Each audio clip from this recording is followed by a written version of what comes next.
Fiction fans, we read books and other words too.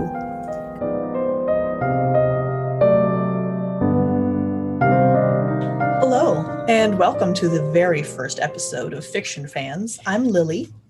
And I am Sarah. Well, Sarah, I have a question for you. What are you currently reading? I am reading the letters of J.R.R. Tolkien. Well, actually, no. So, yes, I am reading that, but I'm also in the midst of reading for the first time the Wheel of Time series, and I finished book 9, Winter's Heart, on Saturday, and I did not actually have book 10 in my possession at the time, which was a mistake. So that's why I'm taking a break to read this Letters of Tolkien. It's very good. He says "gur" a lot, and I'm obsessed. I was going to say that sounds like a great comment in Wheel of Time's favor, that you even care that you don't have the next book in the series. Like, that on its own is... Things are heating up. I know we're gonna discuss this later on in the podcast, but I am a fan of the series. It's a commitment, both in terms of time and in terms of shelf space, if you want to do it. But I think it's worth it in general. Let's shelve that conversation for a little bit. My book, I have to go look at the title, and I left it across the room, so hold on, be right back. I am currently reading Song of Blood and Stone by L. Penelope. I actually started this book. Oh, have you heard of it? It's so good. Sorry, that I have, yeah. Holy shit, it's so good. I'm so excited to get back into it. Some books that have multiple, main characters and multiple perspectives, I feel like you end up just kind of wading through some of them. Like, I want to get back to the one I care about. Not at all the case with this book, which is not something I have ever actually experienced in a book before. So anyway, I'm enjoying it immensely, and I cannot wait. It sounds good. I'll need to pick it up at some point. It's been on my to-read list, but my to-read list is like 20 boxes of books long. So the next question that we have on our getting to know you list is, what is your beverage of choice while reading? Which I would like to edit briefly for, what are you drinking right now? So right now I'm drinking a red wine, and I had a lot of trouble opening the bottle of this wine. Probably more trouble than the wine was actually worth. Well, I have extolled the virtues of boxed wine to you plenty of times. I won't make you sit through it again. But this evening I actually went all out, and I am drinking a gin and tonic. And moving on to our next question in this book chat, Getting to Know You, are there any books or series that you just couldn't get into? So my gut reaction, my very first answer for this was Game of Thrones. And then I realized that I've read all of the published books, so maybe that doesn't count.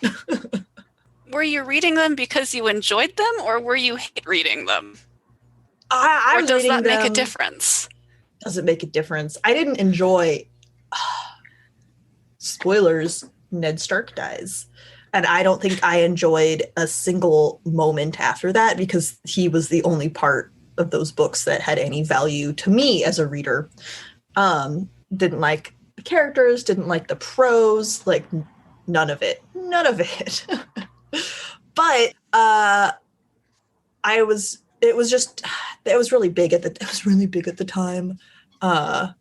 And I was borrowing them from a friend who was super into it, and we could talk about it, and I had an outlet for how much I was annoyed by it. But can you really say you didn't get into a series if you've read all of them? I don't know. So my follow-up answer to that is The Magicians, because I enjoyed the first book, but have no intention of reading more. What about you? Fair enough. So I have sort of two answers to this. The first is that when I was a child, I really wanted to read Dark is Rising series by Susan Cooper, which is I'm not sure if you're familiar with it, but it's a relatively well-known children's book that's based sort of off of Welsh mythology and English mythology and that sort of thing. And I just could not get into it whatsoever. Like, I think I tried multiple times and I could not read it. And then I saw it on my shelf last year and I was like, okay, I'm much older now. I'm going to give it another shot. So I started reading it and I actually really enjoyed the series. And I did discover that the first book was familiar enough that I think I probably did read the first book in its entirety, but not the other four when I was a kid, that is. So, yes. Is it a young adult? Like, is it a young adult series, or were you just reading it when you were a kid? No, it's a young adult series. Like, I would say curious, that it probably is like, I'd say that it's probably like you could read it starting at like 11 or so and enjoy it, or you could read it younger if your parent is reading it to you. Like, it's definitely a children's series or young adult series. So that's answer number one. And answer number two is Mistborn by Brandon Sanderson, which I may get a lot of flack for because I think it's supposed to be a really good series. So I will probably get even more flack for this than you, but doesn't he have something to do with Wheel of Time? I know he didn't start it, of course, but I'm under the impression it was finished by someone else. Yeah, so Brandon Sanderson finished the series. He wrote books 12, 13, and 14, I believe, when Robert Jordan passed away. Jordan left copious amounts of notes, I am given to understand, that he used to finish it, but he did finish the series, which makes it possibly a little ironic that I could not get into Mistborn whatsoever. I was going to say, yeah. So you're enjoying Wheel of Time, but you have that to look forward to. Is that scary? No, I mean, like, I enjoyed the first book of Mistborn when I read it. Like, I read it when it came out and I enjoyed it. And then I got book 2 to read when book 2 came out. But at that point, I had forgotten entirely what was going on. So I wanted to go back and read book 1 before I started book 2. So I knew what was happening. And I just could not finish it. Like, I got halfway through and I just could not finish whatsoever. So maybe at some point I'll go back to it and get another go. Because I have heard good things about it, and it's supposed to be a really good series. But that is the current series that I just could not get into. Well, speaking of things that we simply can't get into, our next question is a fan fiction trope that you avoid. Do we have to define fan fiction? That's probably ubiquitous enough that most people know that fan fiction is a written fan work based off of the story written by someone else, either literature or TV or movie or whatever. Did I cover it? That's fan fiction. I think that just about covers it. A trope that shows up in fan fiction that I dislike, probably male pregnancy and gender bending. Like, not that there's anything wrong with those two tropes. They're just not my cup of tea. So if they show up in a fic that I'm reading, I will usually stop reading, which is easy. I know how to use the back button, and I just go back and find another fan fiction and move on with my life. Oh, I was going to say it's even easier because it'll just most of the time be tagged, and you don't even have to be surprised. The tagging system exactly is pretty extraordinary. The trope that I would say it's not an automatic backspace for me when it shows up. There have been a few pieces that I've read that I enjoyed, but for the most part, anything about soulmates is just not interesting. It's not a concept that interests. It's not a like I said, if someone twists it in a certain way or takes it somewhere else, it can be fun to read. But for the most part, it's just not something that I'm interested in. Interesting, because that's a trope that I enjoy. I mean, not that I go out of my way to read it. Yeah, but I do enjoy the soulmate trope. and the many and varied ways in which it can be written. That's so well, that's also why we're doing this, right? Because we disagree. If we agreed on everything, that would be boring as hell. That would not make for an interesting podcast. That would make for, like you say, a very boring podcast. Almost as boring as soulmate fan fiction. Oh, I said it. Lies. Rude. I would throw a pillow at you if we were in the same room. Oh, that's the real reason why we're recording this far away. No, who cares about the pandemic? Who cares that we live in different states? It's just so I can't toss things at you when you're being rude. Exactly. I know me. You lucked out this time. Okay. If you could have dinner with any author, living or dead, who would it be? Okay. I feel like the obvious answer is Tolkien, but hear me out. A dinner party with the Fitzgeralds would be so dramatic. I think that would be such a night. I can't that would definitely be an interesting occasion. But those are two different answers, right? One is I would really love to hang out with this person, and the other one is I would be fascinated to witness this train wreck. Yes. Yes. They are two very different things. You're right. What about you? I'm not sure, actually. I don't want to go to dinner with Tolkien, but I would love to attend a lecture by Tolkien, which is not quite the same thing. I think that if I was going to have dinner with anyone, right now, the author that I would like to have dinner with would be Freya Stark, who sounds like a fan fiction love child of Loki and Tony Stark. It's true. But she was a real person. She was a diplomat and travel writer and sort of semi-professional archaeologist and just all around really interesting character. And I read a book of her letters, which were witty and fun and well written, and I think she would be a great person to just have a chat with.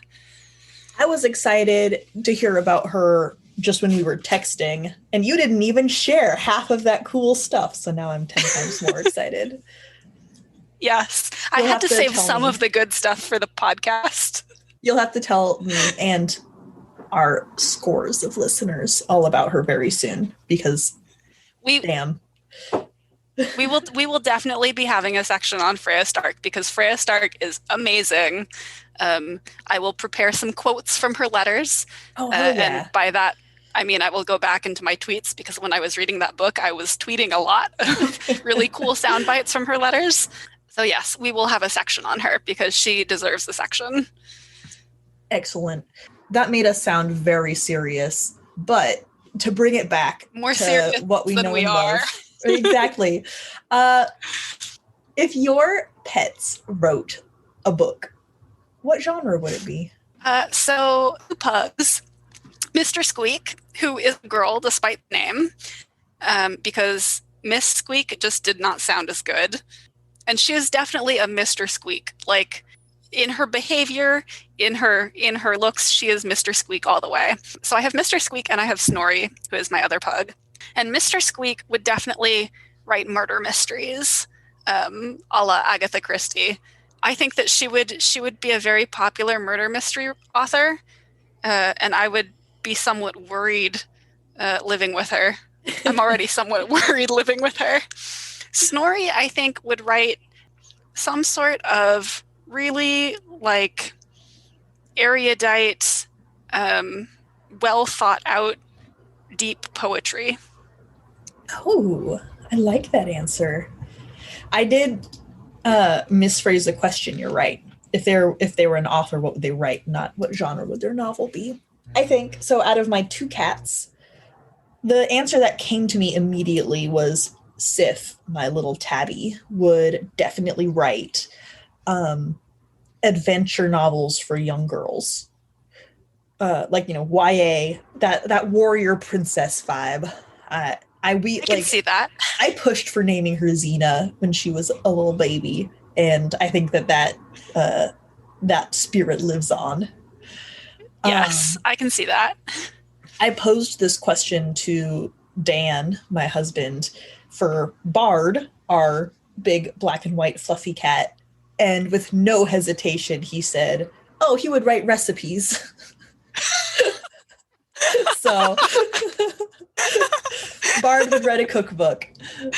Would Bard be a very popular recipe blogger on the internet? Well, no, because every ingredient would be gravy.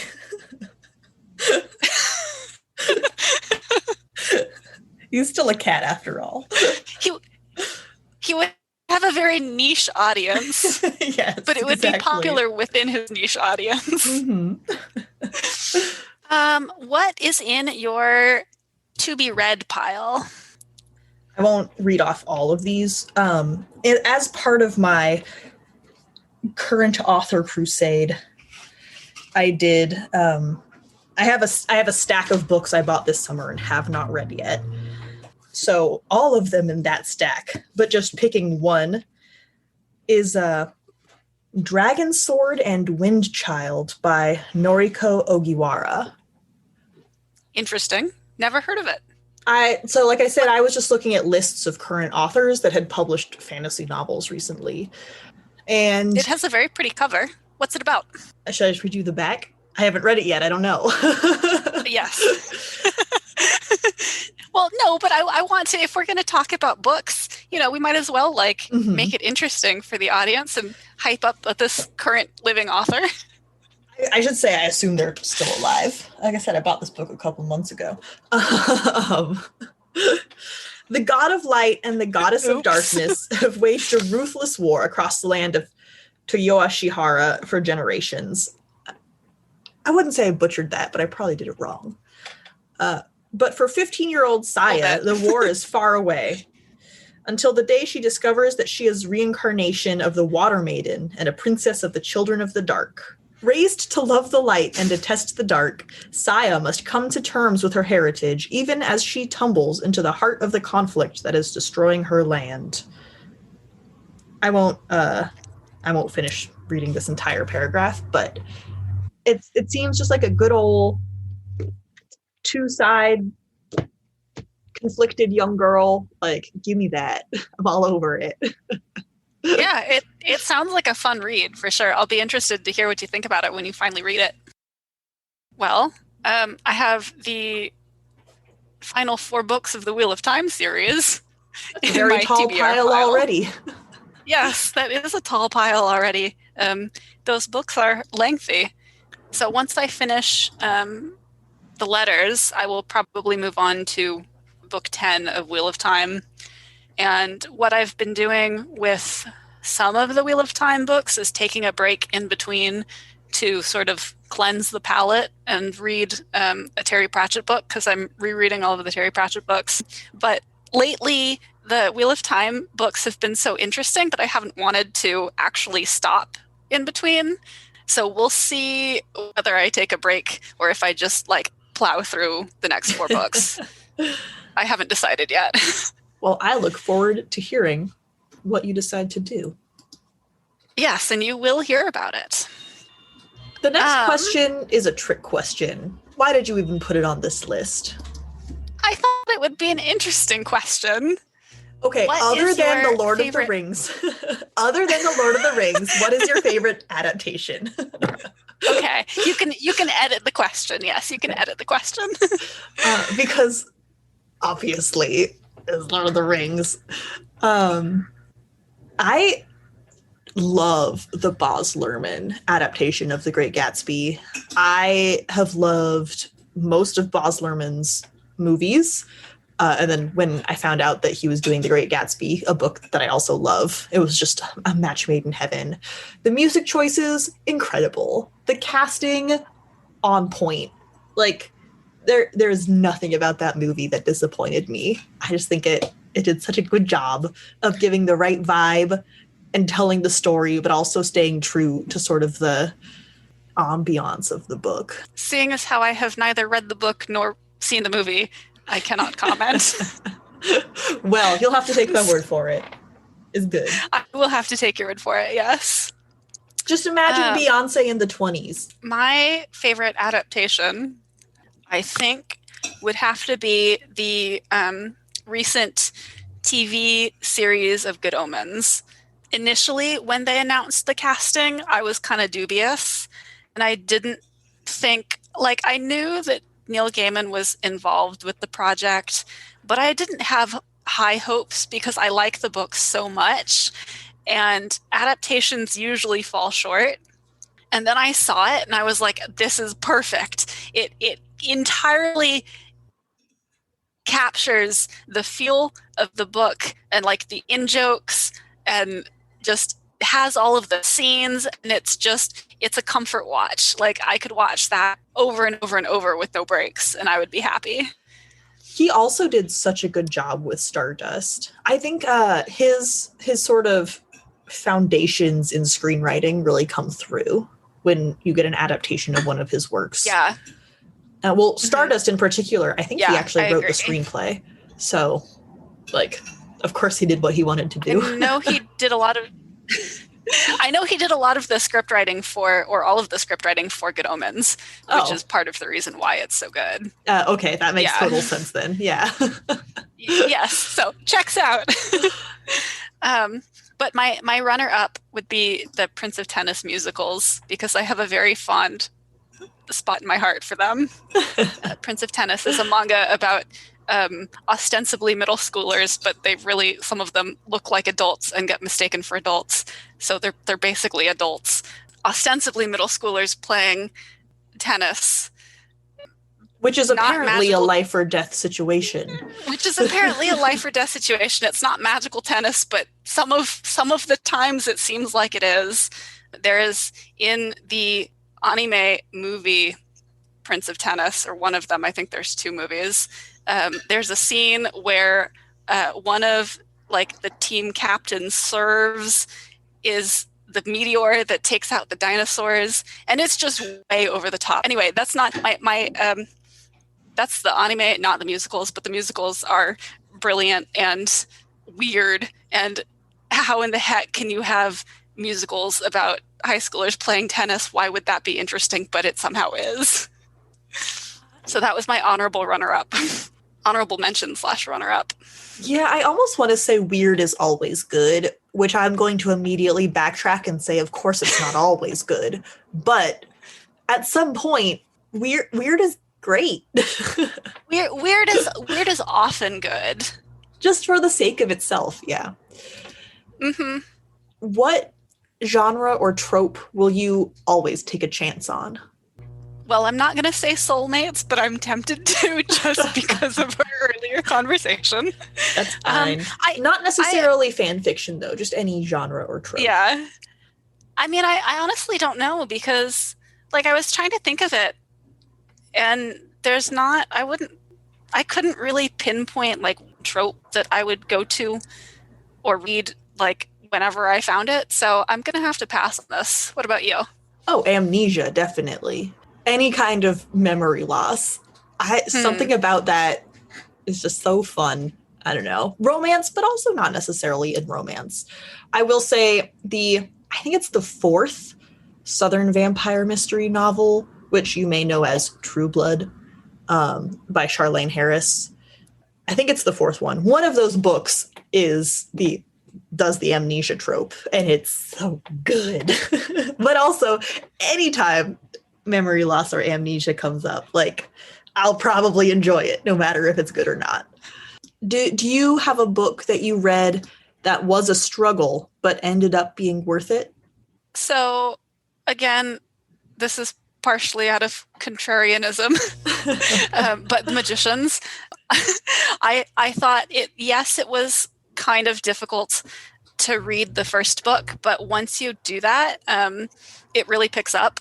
And I enjoyed the other two books immensely. So I would say that it is worth pushing through. Oh, is it only 3 books? It's only 3 books, and they're not even that long. All right. Yeah, maybe it's worth it. You can okay. do it. You can do it.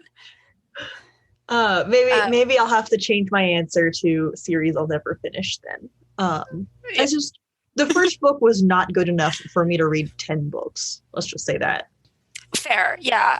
Fair. Definitely. If the series had been 10 books, I probably wouldn't have pushed on either. But it's only 3, and it's worth it. I think it's worth it. Okay. My answer to that question is without a doubt, Cloud Atlas. I started that book, no joke, no exaggeration. I started it at least 4 times, hit about 50 pages in, and just could not do it. I just couldn't do it. I don't know what it was. It just did not. I couldn't get into it. But then I kept trying. Everything I read said that this was a good book. And I was like, are we reading the same book? I eventually got past 50 pages and then burned through the rest of it. It was great. It was fantastic. I loved it. But I still, you have to trust that it's going somewhere. Yeah. I have never tried to read it. I think I watched the movie, and all I can remember is that Ben Whishaw is in it, and I like Ben Whishaw, but I don't think I particularly cared for the movie. I haven't seen the movie. I mean, I would like to, but that's just haven't yet. You know how it goes. Yeah, I know how it goes. I mean, I don't think I disliked the movie. I think it was just take it or leave it. Fair enough. If it was anything like the first 50 pages of the book, I don't blame you. Yeah, well, that I can't speak to, but eventually at some point you'll have to watch the movie and then tell us how it compares. So for these next 2, I only have an answer for one, and it looks like you only have an answer for the other. So shall we just announce them? Sure. My favorite nonfiction book is Dataclysm, which was written by one of the founders of OkCupid. And it's an exploration of the data from online dating. And it's so good. Ooh. It's fascinating. Oh my God. That sounds really interesting. Oh, you gotta, okay. I might have to go out and find myself a copy of that.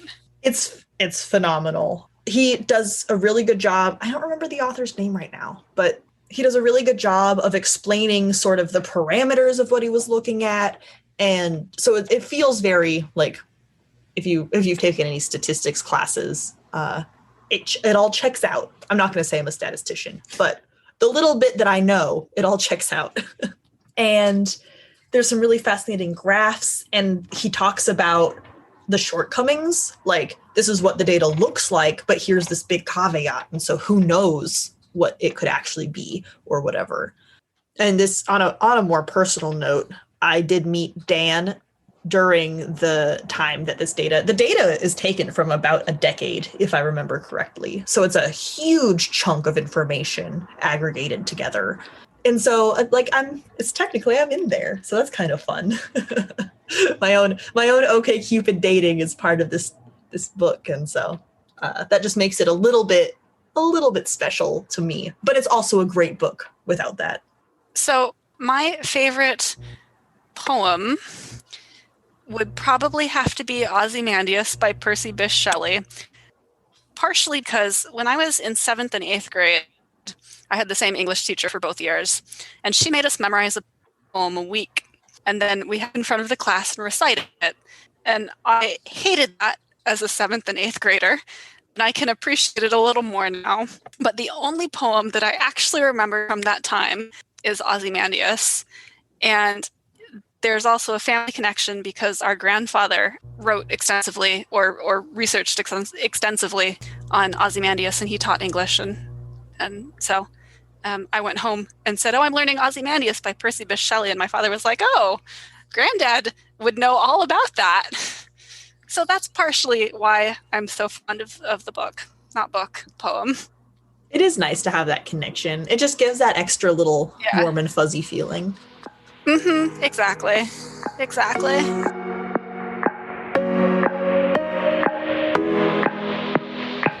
So, Sarah, earlier we were talking, and you mentioned a good omen for the beginning of our podcast. Now, this is a little bit outdated at this point.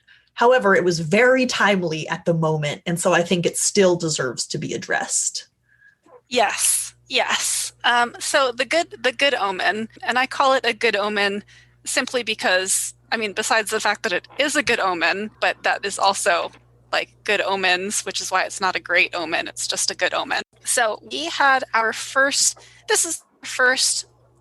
our first official podcast, but we had a recording session, a brainstorming session last Wednesday to sort of discuss what we were planning to do with the podcast. And that was our first official meeting for the podcast. There is a fan fiction that I started reading probably back in 2009-ish or so. Really, really good. Long, plotty. The characters are well developed and do interesting things and have interesting relationships. And I'm discovering that I use the word interesting a lot. Yes. Well, I would hope it's plotty if it's been going on for that long. But I've definitely read fic where it's been going on for a long time. Like there's this one fic that's like 90 chapters long, but it's a mediocre fic and the plot sort of went off the rails a long time ago. So this is in contrast to that kind of story. Right. And I will clarify, fic is short for fan fiction. We are speaking of a fan work right now. We are speaking of a fan work right now. So this is a Harry Potter fan fiction called Prince of the Dark Kingdom. The author is Mizuni-sama, I believe. And the premise of the story is that instead of being defeated when Harry is a year old, Voldemort wins. And so Harry in this story still grows up with his aunt and uncle until he's 11, but then he comes into this world that's controlled by Voldemort and drastically different from the world that we know in the official Harry Potter books. And I would say that it's one of the best stories of this with this premise. Like I said, the characters are very well developed, and even if you don't always like them, their motivations, like you can see why they make the decisions they make. That just makes it good and well written. It's okay to dislike characters. I know. Yeah, it's okay to, you know what I mean. I'm trying to say nice things about this fic. No, it's good. It has well-developed, really well-rounded characters. I've never read it, but that's what it sounds like. It does. Only you can put that much more succinctly than I can because words, yuck. Anyway, so there's this fic, and it stopped updating a good number of years ago. Like, I want to say 2013 or 2014 or something. It's been a long time since this story updated, which was a shame because they had gotten, like, the story starts when Harry's 11, and they had gotten up to his 5th year, so he's 14. Yes, do we have to tag this for Harry Potter spoilers? No, right? Everyone knows Harry Potter. No, I don't think we have to tag it for Harry Potter spoilers. All right. We haven't even spoiled the end of the Harry Potter series. Like I've said that Voldemort gets, blown up in the beginning, but that's you just told me that Voldemort wins the first war or something.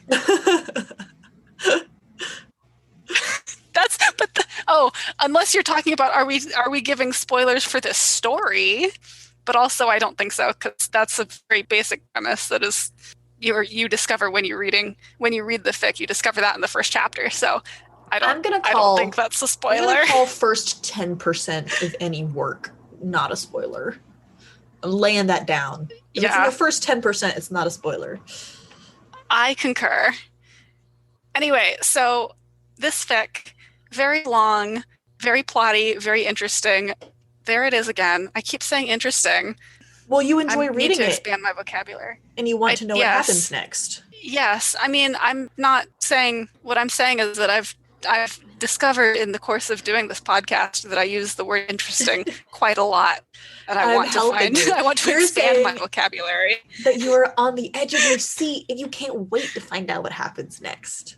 Exactly. This is the kind of story where, you stay up until 2 o'clock to read, even though you say, oh, I'm going to go to bed at 10.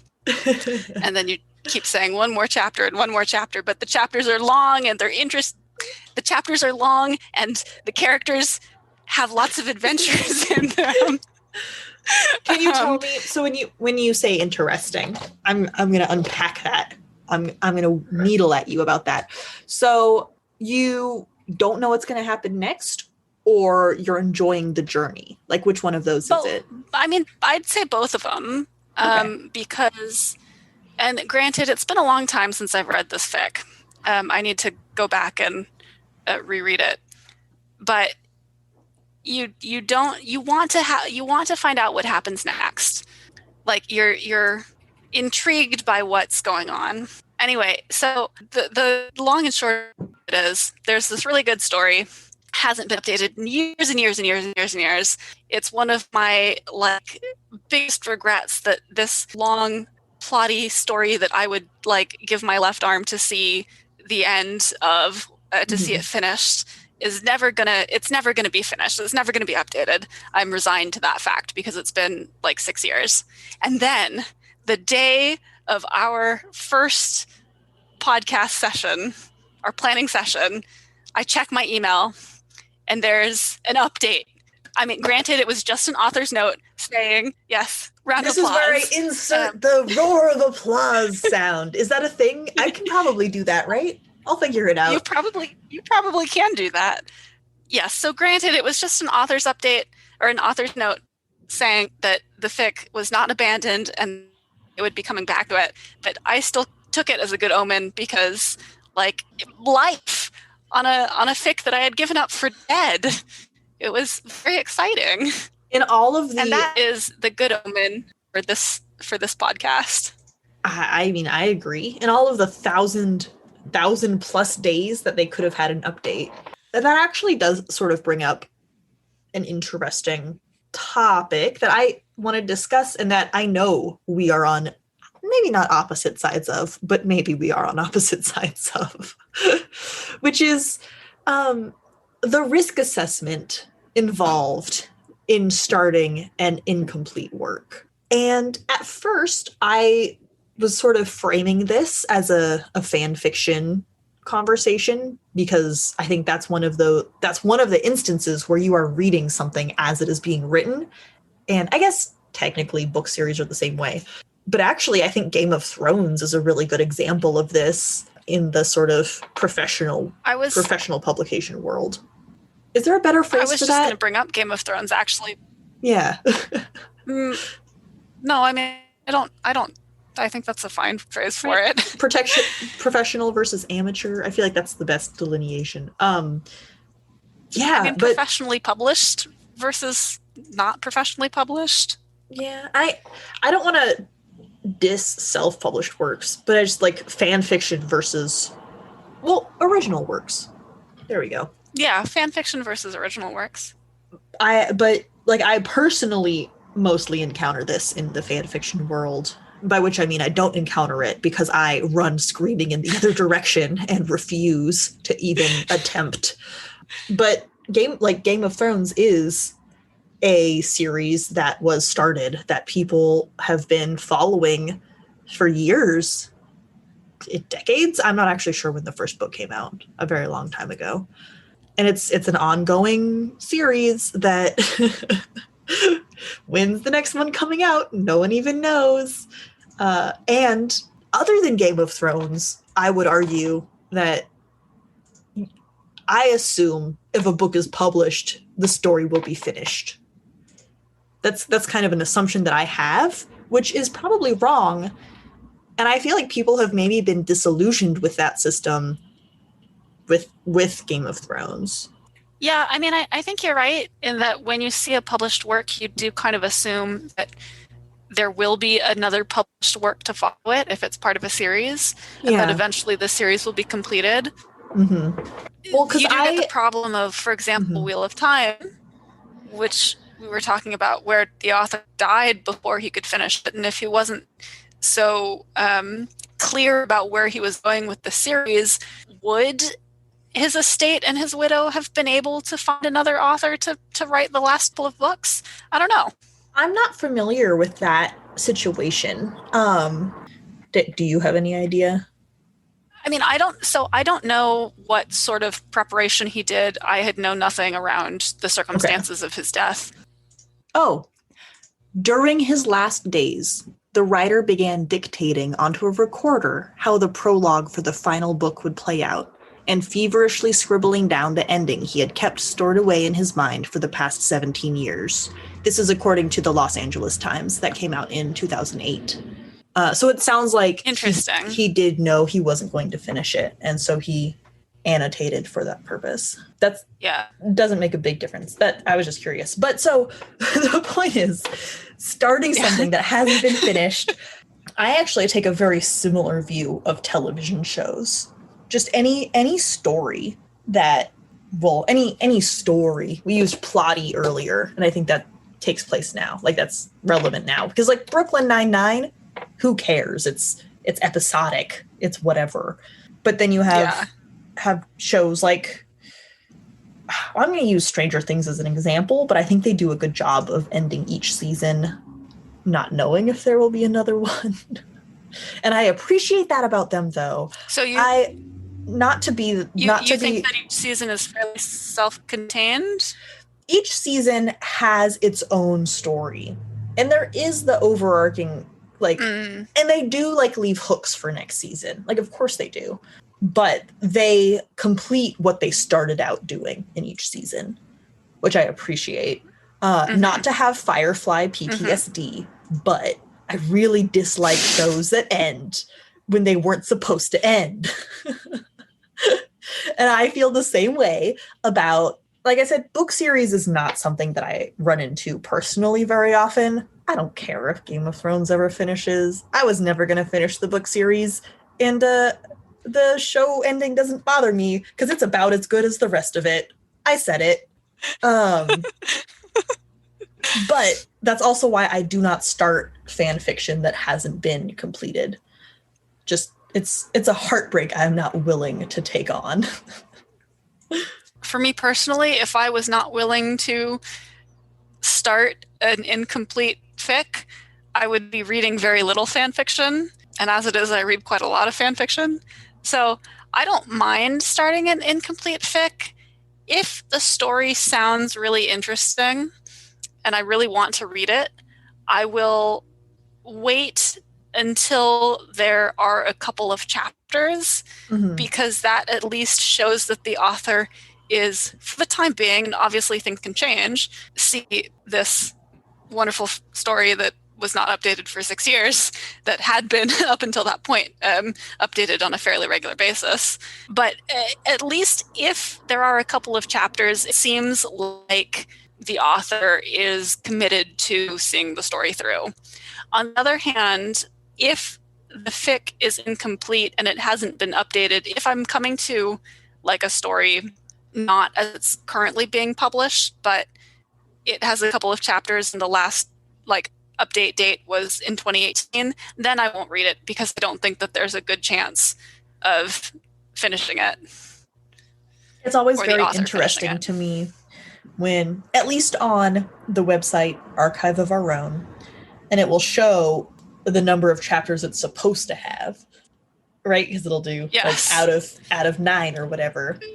And it'll say when it was published. So say it was published in July 2018, and it has 5 out of 9 chapters, and it was last updated September 2018. And it's like, oh, you cranked these out and you have no intention of ever coming back to this. Why should I waste my time on a story you did not want to finish? Yeah, I mean, like, that's the kind of story that I wouldn't bother to start. But if there is a story that, say, someone published it 2 weeks ago and it sounds interesting and there are 2 chapters, I'll give that a shot because I'm willing to take a chance that the author might continue updating. I don't think I've ever run into that. It's either like last updated 4 years ago, sucks to be you, or it's finished. Like, I don't think I really run into the in-between. That could be because we do read very different types of fan fiction and also different fandoms, different, like, origin works. I don't read any Harry Potter, for example. Yeah. And I could definitely see that series lending itself to more long form. Yeah, Harry Potter is basically the only thing that I read, really, in fan fiction wise. Despite not actually being a huge fan of the source material. I don't like Harry Potter, the books, that much, and I really don't like J.K. Rowling as a person. Well, I don't think anyone's going to argue with you with that at this point. No, probably not. But somehow it's the Harry Potter fanfiction that I keep coming back to. I've always been kind of amused by that dichotomy, you know, like not actually liking the source material, but liking the fan work. It's kind of strange.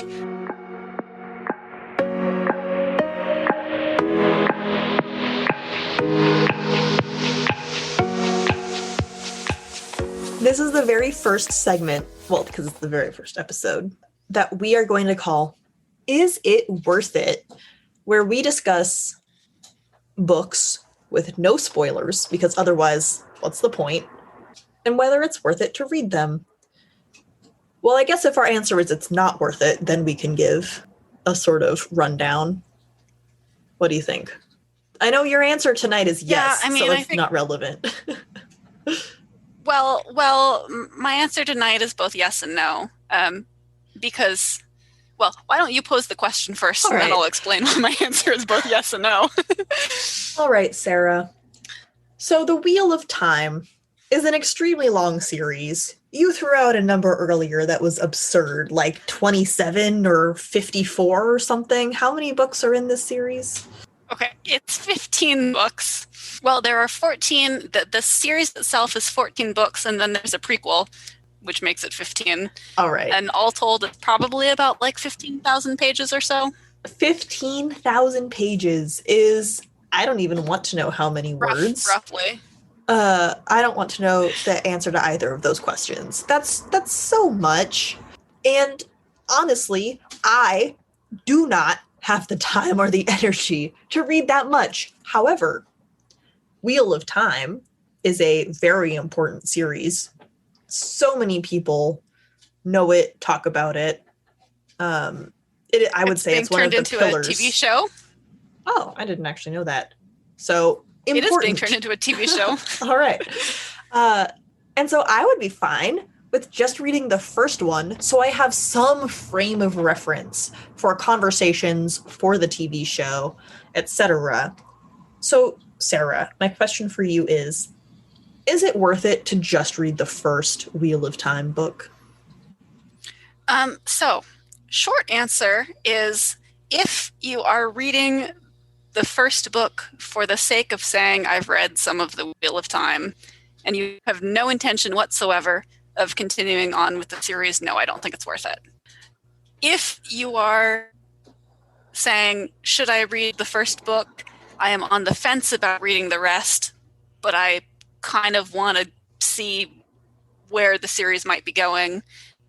Maybe I'll be interested in finishing the series. Then I would say, yes, do it.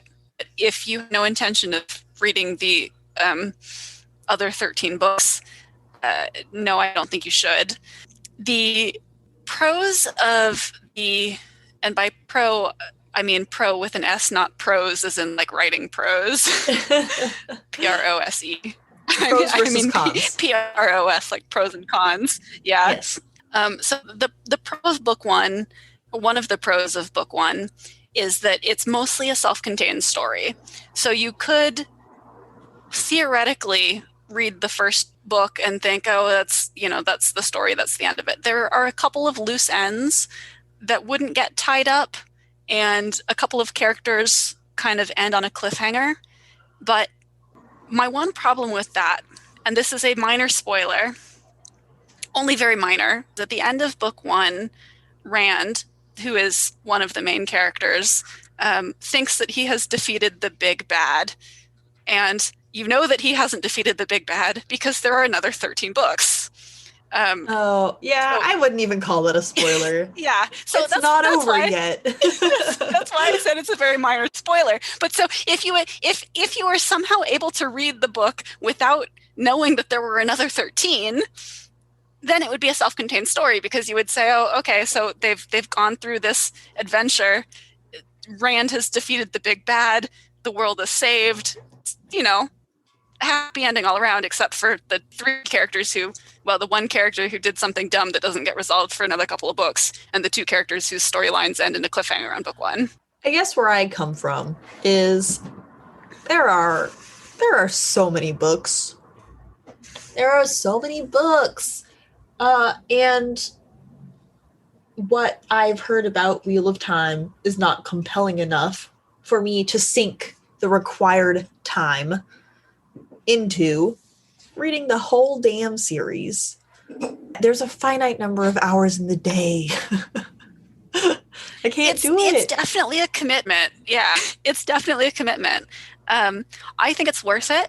Overall, like, I'm really enjoying the storyline, and I'm really enjoying how the characters grow. There's also a lot of really interesting politicking going on. It's like Game of Thrones, but better to me. Like, well written, with characters whose motives I understand, even if I think they're dumb. And there are some characters where I'm constantly screaming, like, oh my God, you idiot, why are you doing this? Like, why are you so dumb? But I can at least, like, understand where they're coming from, and it makes for a compelling story. They're consistent. And it makes for, they're consistent. Yeah, there's consistency there, but there's also growth. And, like, all of the main characters, or many of the main characters in books 1 and books 2 and part of book 3, I just find annoying. Like, you kind of have to, I had a really difficult time getting through the first couple of books. I first picked up the series about 10 years ago, and I read book 1 and I read book 2, and I never got any further than that. Yeah? That was actually my next question. If it's not worth it to just read the first book, how much time, like, at what point do you give up? Like, you obviously are going to see the series through to the end, but for someone who is on the fence but is considering it, how many books should they read until they decide, like, no, this isn't for me? I found that the first 2 books I kind of had to power through, and I think that things for me started getting really intriguing, and like, I wanted to keep reading at about book 3. Okay. So if you're at, like, the book 3, book 4 mark, and you're still thinking, no, I'm not enjoying this, I would give it up then. Okay. Like, I think that like if you're not enjoying it at that point, I think you've spent enough time trying to make it work that you know that it's just not going to work for you. Yeah, I still say it's worth reading, but like you say, there are a finite number of days and hours. Why would you bother spending all of your time trying to read 15,000 words if you hate most of them? Yeah, and where is the turning point of, okay, I have enough foundation. See, you use the word interesting, and I've used the word foundation too much. Where do you have enough of a jumping off point, which is just a synonym for foundation in this case, to say that I probably won't like anything else? Yeah, so you're saying like 3 or 4. Three or 4. If you finish book 4 and hated all of it, just stop. Yeah, then don't. Yeah. Okay. Because for me, I can't remember if it was really, like, where it was in that divide between book 3 and 4 that I started really enjoying the series, but it was around there. So if you're still hating it by then, I think you've given it enough pages, you've given it enough reading time that you should go and do something that you actually are having fun doing. Oh, I should say that there is a thing called the slog, which I have read is supposed to be books like 9, 10, and 11, which are books that one has to power through. I thought book 8 was kind of slow. I had to use the incentive of drinking wine to get through book 8, but book 9, on the other hand, I just flew through. So take the slog with a grain of salt. Obviously, I can't speak to book 10 because I haven't read book 10 yet, but I really enjoyed book 9. I don't think it deserves to be called a slog. I thought it was a good book. Honestly, that just makes me want to read book 9 and nothing else. And I know that's not how series works, but you were being contrarian earlier. You would be very lost. It's my turn. It's my turn to say, well, that's the only one I want to read then. I think my favorite book of the books that I've read so far, I think my favorite book was book 4. It might have been book 5. I can't actually remember exactly because these are a lot of books and they're very long and I read them in a short period of time. So they all kind of, smushed together in my mind. Mm-hmm. But I think that book 5 thus far has been my favorite. I'm probably never going to read these books. No. Well, I shouldn't say that. I am unlikely to read these books. There's too many of them. And there's too many other books. There's too many other books to read. Yeah. Maybe if this was 30 years ago and this was the only fantasy series getting published or whatever, but that's not the world that I live in. No. I don't have to resort to Wheel of Time. To be perfectly honest, I probably wouldn't have read them myself. Like I said, I gave them a shot 10 years ago and couldn't get past book 2, except that I have a good friend who is a huge, huge Wheel of Time fan, super excited about the TV show coming out and doesn't have anyone else to squee about it. So I said, okay, I will attempt to read these books for you. And then I did turn out to actually enjoy it. Thank you so much for listening to our first episode of Fiction Fans. You can follow us on Twitter and Instagram at Fiction Fans Pod, or find us at our brand new lovely website at fictionfanspodcast.com. We'll see you in 2 weeks when we talk about The Color of Magic, the very first piece in our segment, The Journey to the Center of the Discworld, where we explore Terry Pratchett's excellent Discworld series. I hope you all have a lovely day. Goodbye. Bye.